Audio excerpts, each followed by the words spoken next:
Rudal ATGM hingga mortir Rusia terekam meluncur dan membombardir gerombolan pasukan Ukraina.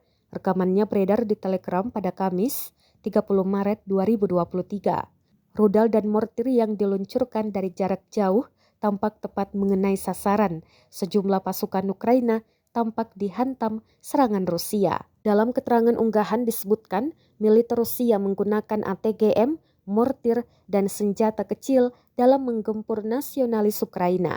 Sayangnya tidak dirincikan lokasi penyerangan Rusia kali ini. Perang yang terjadi di antara pasukan militer Rusia dengan Ukraina hingga Jumat 31 Maret 2023 telah berlangsung selama 401 hari. Konflik di antara negara bertetangga itu hingga kini masih terus berlanjut dan belum tampak akan segera berakhir.